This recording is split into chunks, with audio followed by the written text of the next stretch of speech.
Let's talk some toys in here. Hey, how's it going, everybody? Today it's the Man-Child. Alright, so today for a review. This is part 9 of opening up my MOTU Classics figures for talk and review. So if you're new here, it's a series I'm making of opening up my MOTU Karg Classics figures for talk and reviews. Today I picked out Batros. Now he's a character who goes back to the animation. They made one of the classics, obviously, which looks pretty cool. Next up, we have Blade, another movie figure that I thought was also interesting as a character in that movie along with Saurod. So I can't wait to get him out and take a look at him. And then we have another movie figure, Karg. I didn't really like him in the movie, but it's pretty neat the way the classics went about him. He just made him all bulked up and the crazy aesthetics and different colors, so I think he's going to be fun. Okay, so first up, let's take a look at Batros. Yeah, Batros was always an interesting character in the animation. At least the one or two times I think I've seen him in there. I know one episode he was in. He was like basically a evil master or thief. I liked his voice, too, from the animation, from what I remember hearing, but pretty neat that the classics made one. Hey, it looks cool. He's very Filmation inspired, but yet has the classics aesthetics, so it's a good mix for this figure. And now, here's a look at the bio for Batros. You want to pause and read that. Here's a quick look at Batros, free from his card or plastic bubble. So, taking a closer look at Batros as far as his head and face sculpt. Yeah, again, a really interesting character. Not only the overall design, but the colors they use for him and the Filmation, of course, of classics. Kind of reminds me of a bad Batman from Eternia, something like that. Maybe that's what I got some of the inspiration from at the time for this character. But yeah, it's obviously purplish tones as far as the skin. Pair of like yellowish, bat eyes, creature eyes glowing like they would in the dark or something. Pair of fangs with a closed mouth. I like this bat hood. Looks like it's supposed to be furry, but it's some type of blue fur, I guess. That just like a face mask or hood that covers the main head, I guess. Or I don't know if that's supposed to be a fur coming out of the skin, because he has ears as part of it. Yeah, kind of weird mix. And then you have the collar that goes around. Let me see. That's a separate piece. Okay. But yeah, so you have, like I said, all right, let's see the bat ears here. Pretty cool. As far as the articulation, go all the way to the left, the right, look down and go back. So let me spin them around here. There's the back of the head there. Yeah, again, I guess assuming it's like a fur. Furry texture, right? Again, there's the collar from the back. Also has some type of like blackish wash on the the hood and everything itself. So you see the main blue tones, but yeah, black. The body too, I notice, has that kind of a dry brushing effect, a wash all over it. What I can see. Anyway, so pretty cool. And right, so the head, and then yep, the hood's a separate piece. That's about it as far as the head. Just bat guy, bat head. All right, so dropping down, you have a chest armor piece, a cross armor with a bat symbol. Almost reminds me of something going back to the horror, but yeah, difference not. So that's cool, and that's a separate piece. It looks like it's plugged onto the main cross armor. And then dropping down, it has the typical classics style buck with the ab cut or crunch, and then with the articulation, you can bend forward about that far and back. It does get hindered by the armor, so there's a look at the armor in the back, and it looks like there's the buckles for the armor. We'll take it off soon. That too has an interesting texture style sculpting. All right, it's all black, obviously, which again is another good mix with everything. Moving over to the arms, so you have the He-Man style arms, right, and you can go as far as articulation. Let me see here. Up, okay, down, forward, back. You have the bicep swivel. You can straighten out the elbow and bend the elbow. Go all the way up to the face, down to the body, like so. The other arms are all the same as far as the articulation. Let me test it out. Spin. Pretty good. Elbow, right? Okay. The hand spin too. Has He-Man style bracers with painted black, obviously, to match the cross armor. And then he has two like closed weapon gripping hands. Yeah, they're kind of different. The fingers almost look like they're elongated. They're not like normal He-Man Skeletor hands. They're a little bit different. You can see the fingers. He has black nails on both sides, so that's cool. It stands out. So they're reusing the same hands again. And wow, they're really hard. Holy cow, really sharp and hard. The nails. Gonna have to heat them up with a weapon in hand. Now going again with the arms. One of the most noticeable parts is he has wings that are part of the middle or bicep tricep sculpt. They're not glued into it. No, it's part of the sculpt and painted. And they're identical on the left and right side. Now, let's take a look from the back here. I'm just going to jump around a little bit with this figure. What's interesting is, so I'm going to spread the arms out. Yeah, that's how his wings spread out. And yeah, I guess he flies and glides like that. You notice the wing on the right side of the arm and the back is glossy, like it's finished. And then this one is flat, like it's wasn't finished or glossed over or something. I got paint spills all over it. I'm going to have to finish that off with a marker, some paint to match this one. Yeah, that's annoying. But all right, it's a pretty soft material. You know, it's flexible, as you can see, but again, it's part of that arm piece. And then spinning them back around to the front. Now, here's a better look at the wings, right? And they're red on the inside, which is cool. I like that effect. So you got the black and then the red.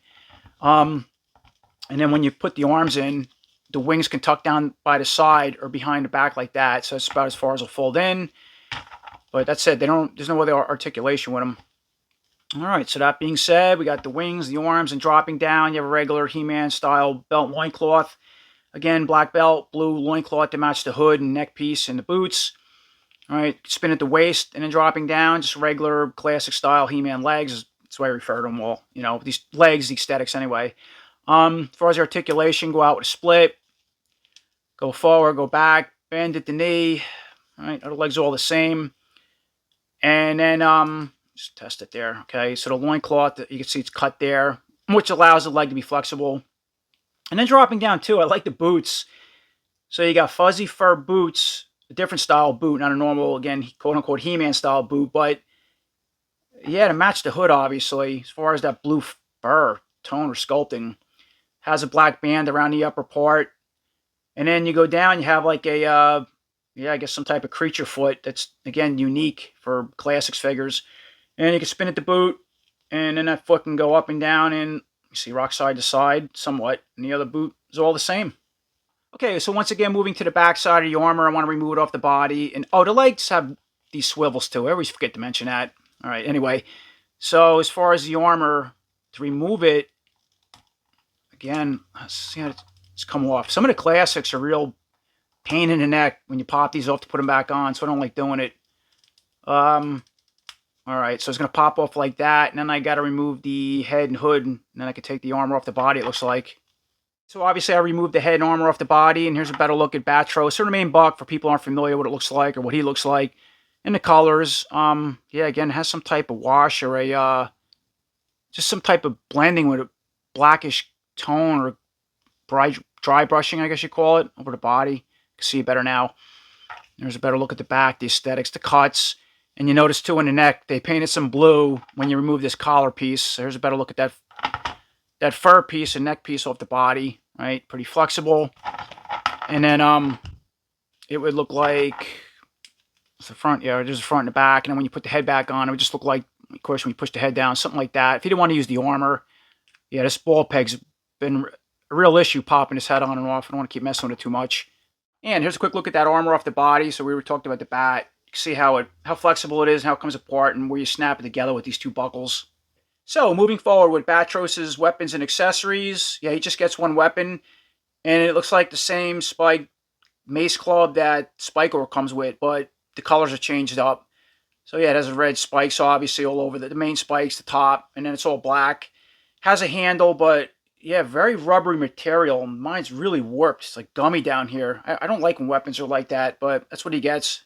So once again, I have Batros all put back together again as far as the armor and head, and I just put the spike mace in the right hand. There's a quick look at that setup, and yeah, it's pretty much the overall review of the Batros. Pretty cool figure, side to swing. I'm going to fix that with some paint or a marker, but I like him the way he came out for the classics.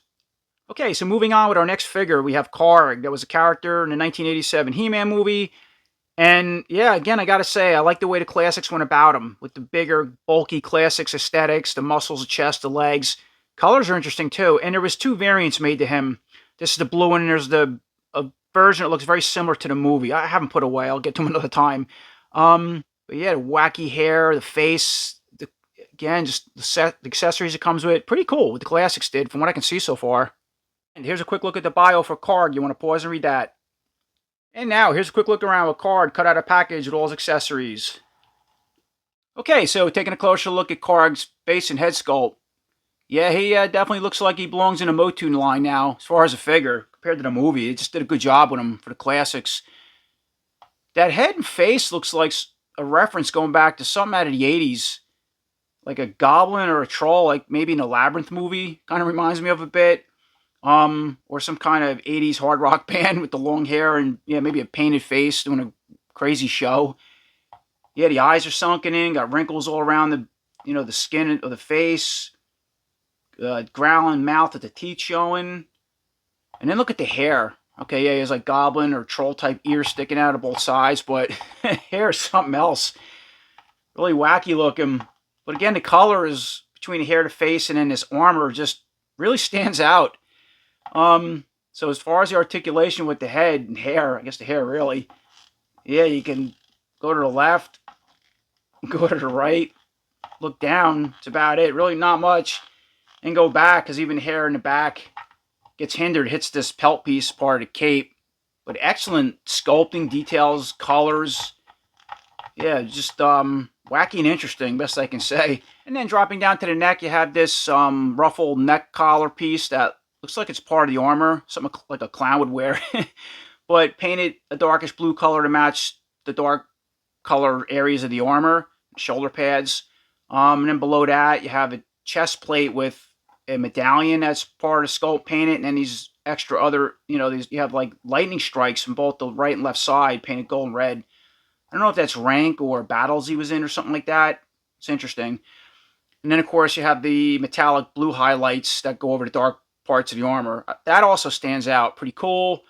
Yeah, you have it around the ribs, the shoulder pads, and then, of course, the main suit where the bicep, arms are, is also blue. And then, so the armor's cut, and then you have additional type of padding or part of the suit that looks like that space thermal insulation that the astronauts wear, but also painted, highlighted in this metallic blue color. So as far as the articulation with the ab cut, with the armor cut in its suit, you can go all the way, bend all the way, forward and back. So that's, good as far as articulation. He can twist at the waist. Now moving back over to the arm. So yeah, he has these shoulder pads that are very identical on the left and right side. Now they're rubber and they're also attached to the main armor. They're very flexible. There's a look at the back and what they look like. And they're like 2 layers, but it's all one part of the sculpt, 2 different pads. And all right, so we were talking about the arm with that, yeah, cool looking metallic color part of the suit. As far as the articulation with this arm, you can go up, all the way up, down, forward, and back. And even with the cape, you can still push it out of the way. And again, I like those big muscle classic aesthetics that they use for him. That's pretty neat. All right, he has a bicep swivel, I think. Mine's stuck. How about the other side? All right, that one's loose. You got to be careful. It's a Super 7 figure. They have a lot of QC issues sometimes. It can break if you're not careful. I'll have to heat that up. All right, so he can bend at the elbow, straighten the elbow out. And then with the face, or the arm, excuse me, go all the way up to the face and body. And then he has this wrist bracer with these, look like, I don't know if they're like energy canisters or something like that for weapons. You see that with blasters, or it's just part of design. All right, but sculpt it out and obviously paint it to match the suit, the metallic color. And then he has a weapon gripping hand, obviously on this right side that can spin and go in and out in a hinge joint, and it has the same green color to match the face. All right, and going back over to the left side. Now it's the same style arm, right? As already mentioned, the articulation's all the same. Bend at the elbow, all that good stuff. Has the same type of wrist bracer, similar to the hand, but now he has the hook hand, and that can spin. That's about it. Yeah, I like that. I like the hook. Now I don't know. Can it go on the other side? I think in the movie that's just the side it was on. I don't know if it comes off. It doesn't feel like it does. Must have a peg in there. I'm not gonna mess with it. But anyway, yeah, it's on the left side. Good enough for me. But that's pretty cool. Good detail, colors, all that stuff. All right, that being said, and let's move down.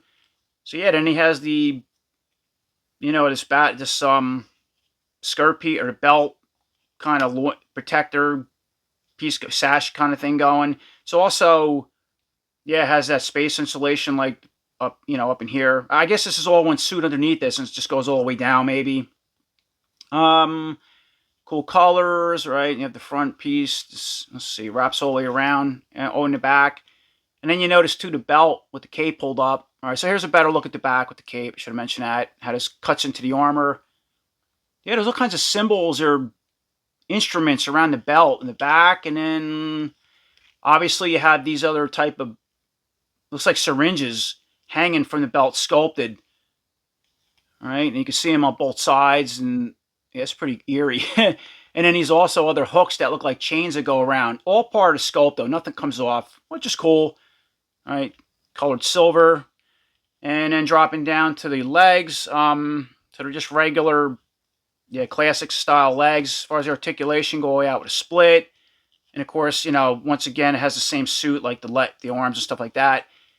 Let me see, kick forward, go back, bend at the knee here. Okay, how's that leg? Bend at the knee, yep.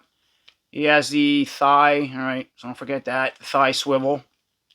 And then he just has, yeah, a different style boot that comes all the way up to the knee.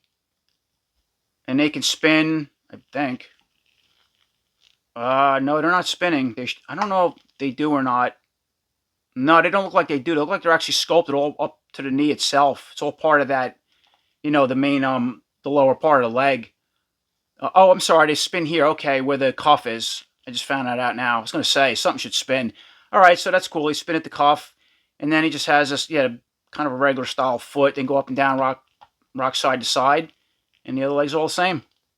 All right, so once again, taking a look at the back of the cape. So yeah, it has this cool looking fur pelt piece that it's all part of the cape, it looks like. So, but in reality, I guess he has a rubber cape, and this is supposed to be a separate piece over the cape, but yeah, it's all one piece. And then the back of it's black, like it's a flat, very flat color, and yeah, it really shows all the imperfections and scratches. I guess you could chalk it up to battle damage for this figure. And then spinning him back around to the inside of the cape once again, see it's all red. You can see where the pelt piece overhangs. So again, it's pretty cool. The red inside and the black on the outside. Very similar to the Batros figure I just showed with his wings.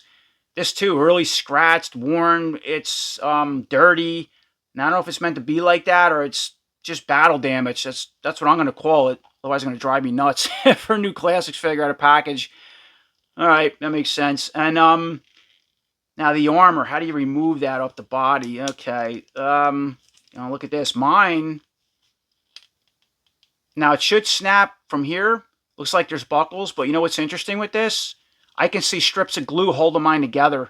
I can actually see the crazy glue they used, or the two-part glue, the bonding glue.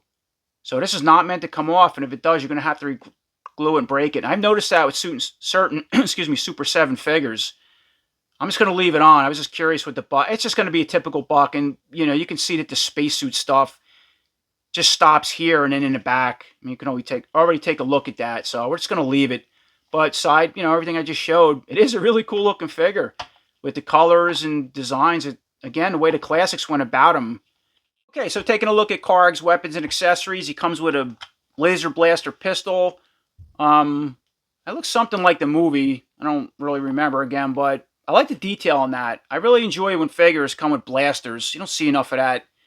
So he does get that, and yeah, again, pretty cool details. And then he gets it's like a knife dagger, but I'd call it a laser knife or dagger with a blade as basically an energy weapon. Even the little points that come out are also lasers, I guess. So that's pretty neat. So jumping back over to Karg, I just put his laser blaster in the right hand, because that's obviously the only hand he can hold it with. And his hook weapon sticking out. Just a quick look at that setup. And yeah, he has good articulation to point the gun forward, like looking down range with his head, even as limited as with the articulation. Where some Classics, like, they're really stiff with blasters. This one works pretty well. It's really something in the hand, from what I can see. And then for one last setup, I just kind of repositioned Karg in a fighting stance, and I put that curved laser dagger in hand. All right, it's a quick look at that setup. And you notice there's nowhere to put this blaster. He doesn't have a holster. Again, going back to the movie, I don't really remember seeing one. Most of the scenes he was in the dark. But it should have been something you can hook this to. I thought maybe one of these things were loose on one of the sides to make something. Yeah, that's kind of a bummer. I'm going to put the blaster on his leg. But aside that. Okay, so moving on to our last figure as part of this review. We have the Classics Blade. Yeah, Blade was another character going back to that movie that was just, he was interesting to me, but he looked very psychotic, you know, because he wasn't like a creature going back to Saurod or Beastman. He was obviously a human, but just really nuts with the armor and the swords and the eye patch when he fought He-Man. I remember that part as a kid and saying, man, how is He-Man going to beat this guy? Of course he did, but you can see the classics put a lot of attention and detail into him as well with the armor and weapons and accessories and stuff like that from what I can see in the bottom. And now, here's a quick look at the bio for Blade. You want to pause and read that. And there we have it. The Classics Blade is free from his plastic prison bubble. So, taking a closer look at the Classics Blade face and head sculpt and armor. Yeah, really incredible looking. There's a lot going on here with attention and detail. Wow. Look at that head sculpt. So yeah, obviously you have an eye patch on the one eye, or it even looks technical. It could even be some type of camera or a lens in there as well, because it looks pixelated to black. It just could be the sculpt. That's interesting. He has a scar going up the side of the head, so yeah, I guess, or maybe blind at the same time, in this techno piece of a lens is giving him vision. Because if you notice around the whole face, he has like some type of cybernetic, I want to say implants or techno armor going on in the face, part of the ears. So yeah, you have the piece going around the chin that has blades sticking off, right? Pretty cool. Yeah, grin in the face, the mouth, the teeth show him. Excellent detail on the one eye that he has. And then you notice on the ears too, as part of this cybernetic setup, you have the blades off to the ears with like an earpiece. Now they don't articulate, they're very rubbery. And then the right side's exactly the same. All right, yeah, really cool. I like the detail. Even this, you have, oh, that's the eye patch. Okay, the string going around the top of the head. And then right around the back, as part of this mechanical setup, it's like almost like an implant back of his head as well. So maybe that helps him with communication and something with battle injuries, going back to scar, the face, the loss of vision, combination of both. I don't know. That's really cool. Didn't really explain in the movie, but so as far as the articulation with all this on, so you can look to the left, but then he hits the shoulder arm to the right, look down a little bit and then back, because he's very limited. Okay, so dropping down to that armor, yeah, one of the most notable parts of this figure. It's got like a Mad Max vibe, going back to one of those movies in the 80s, again, around at the same time this movie came out. Maybe where took some of the inspiration from, like I feel like a lot of these characters did, and what they put in that film at the time with designs. But look at that. So you got like, I guess, a steel, the main shoulder armor that goes across the whole top, both shoulders and the neck, and it's like, looks like a big piece of steel with leather straps going down both sides. Even have little buckles or buttons sculpted on them. And then the top of the shoulders, look at the rows of blades. So you have a steel piece of this, the rows of blades facing outwards on both the left and right shoulder pad on top of a piece of steel. I'm assuming with that, this is what it is. And then, as I already said, the straps. All right, just look at the back. So, all right, let me flip them around here. A lot going on. And then you got all this chainmail that's actually sculpted all over the place and painted silver. There's a lot of detail going on there. And, yeah, just paint apps. Then you got this big medallion that's all part of the armor painted. Big skull like Skeletor. That's pretty cool. All right, and dropping down, and then it's cut, you can see. So you have cuts that, I guess, allow for the articulation with the arms. I don't remember in the movie if he had them. Maybe. It was all part of the design so he can fight better. But if not, it all blends in. It looks cool. Looks like something he would do to modify the armor for punches and fighting, or swinging the swords around. And then dropping down to the very bottom, you have another piece of, steel reinforcement. At the very bottom, goes all the way around. All right, so let's spin him back around for a second. And okay, so we can see the rest of this we already mentioned. More chainmail with, the leather straps with the buttons that go around.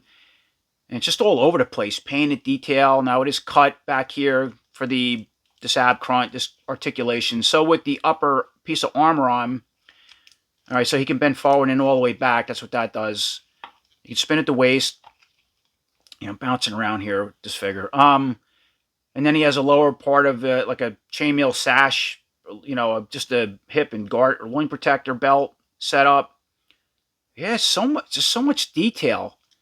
Just steel reinforced, the piece that goes around, you can see the leather straps continue. Now I'm assuming, obviously they cut it for articulation, but in reality, this is all supposed to be one piece, it looks like. This would go up here. These two pieces would merge, you know, and then you have this wonky cut they took out, which is probably supposed to be more chainmail, or a piece similar to this. It's going to connect to the bottom of this, I guess, as one piece. And it would probably split down, you know, the buckles in the back to remove it, kind of thing. So, yeah, this piece is flexible, obviously, right? You can move all around.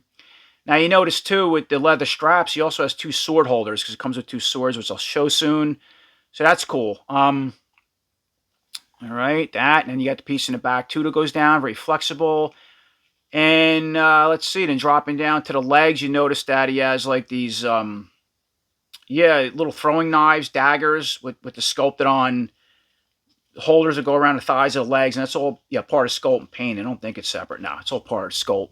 But it's cool. Excellent. Like an awesome detail for Blade.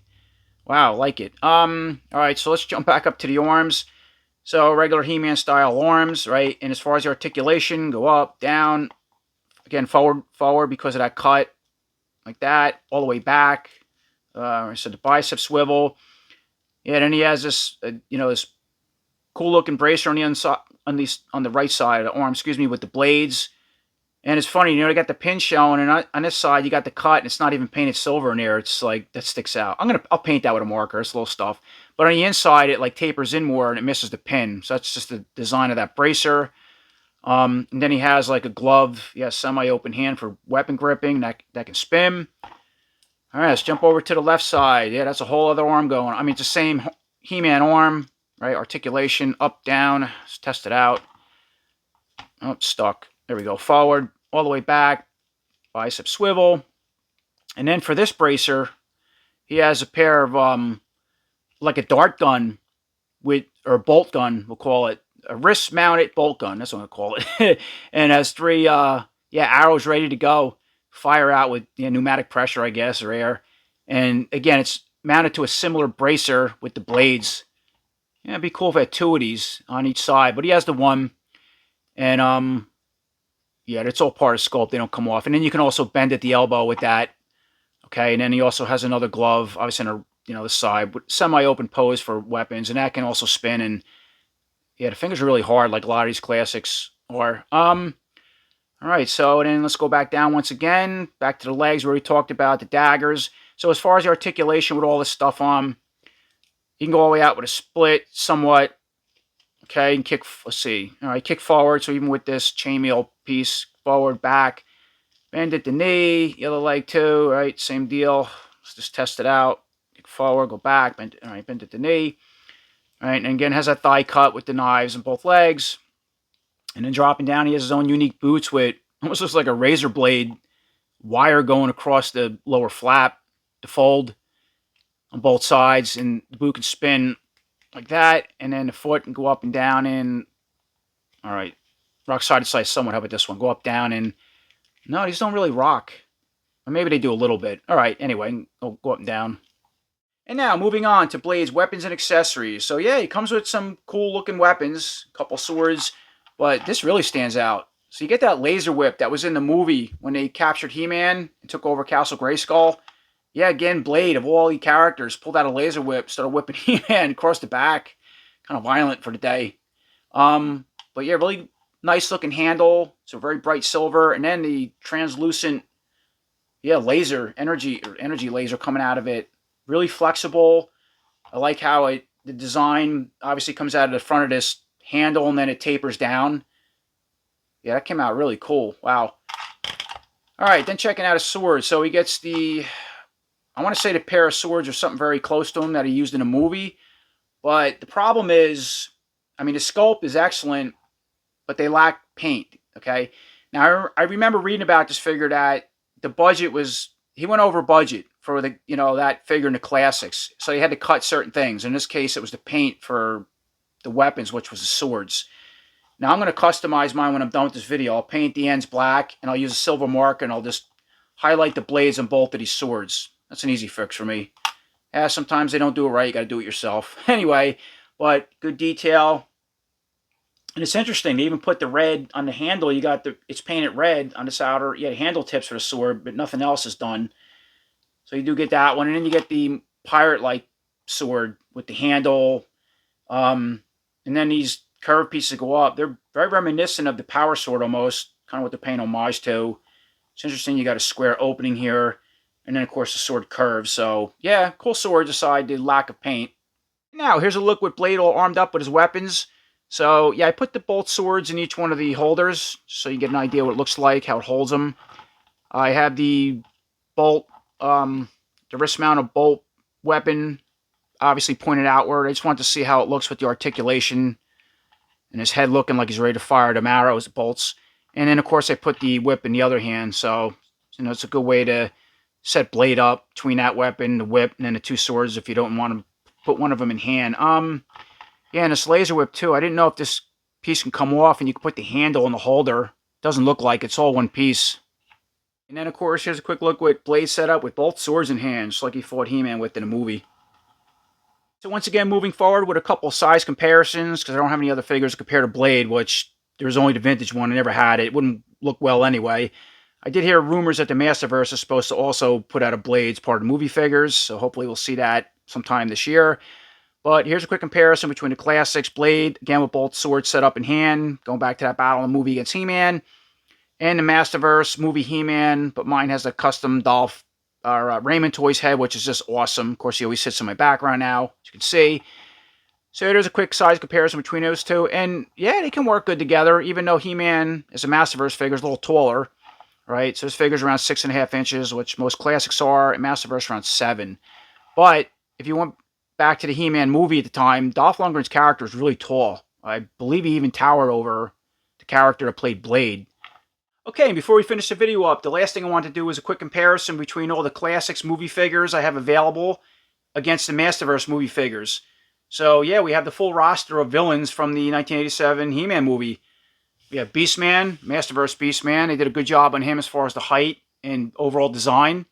Right? We have the Masterverse Evil Lyn, another figure that came out pretty good. A couple areas they kind of cheaped out on, but for most part, face sculpt, the overall body, the cape looks excellent. Now we have the classic Saw Rod. Now I reviewed him in my my last opening, and I mentioned they made these ugly cuts in his skin down here, the screen part of his skin. If you watched that part 8, I added some green military tape and folded it in to match the the skin, because it was just black ball joints that looked stupid. So it came out pretty good for what it is. Just making an update on that, and crinkled it a little bit, looked like skin. That was fun. And he has a holster too, I like, for the blaster. Now, of course, we have Blade that we just went over. Excellent figure, works perfect. Right? And of course, the Classics Karg, another one, just his overall aesthetics and color, excellent. Fits in well, much better than what he looked like in a movie. And then, of course, the Masterverse Skeletor, which, yeah, another figure that came out awesome. His design, details, look. He's as good as the Classics one, which I also have in card from Super 7. I haven't opened him yet, but I don't need that. I like the Skeletor. Really just did a great job on him all around. But, yeah, that's a full roster of everybody. And then, of course, I got He-Man back in the corner. I'm just going to do one of these, drag him in. Right, and let's see how he... all right, it's kind of hard to see, but just get an overall idea to scale and what he looks like in between everybody. Beastman's always the tallest. Let me see. Even Beastman, again, against the 7-inch Masterverse He-Man, is really tall. All right, so we made it to the end, and that's part 9 of opening up my MOTU Classics figures with Blade, Karg, and Batros. And I got to say, just 3 more Classics figures that were fun to open up and finally just take a look at, play with, talk about. I love this Classics line. It has its flaws like anything, but they just so incredible the more I look at these figures. Blade, wow. That's all I can say. Aside the weapons, I'm going to paint those and customize them. That's not a big deal. Karg is another one too. Just how he took him out of the movie, he added different colors. Again, this is the variant, but he just fits right in with the muscle aesthetics. The hook, the head. Yeah, it would have been cool if he had a holster for the gun. Little stuff like that. Maybe I'll make something off the belt to hold it. I don't know. And Batros, another inspired cartoon figure that they had in the Classics, but with the Classics look and aesthetics, and he come out perfect. And you notice the wings, check that out. Off camera, I fixed them up with some black marker, filled it right in. That bad wing, touched up this one, all done. As I said, they can't do it right, you got to do it yourself. A little bit customization never hurts. But yeah, just awesome. So as always, I appreciate everybody watching. Until next time, take care.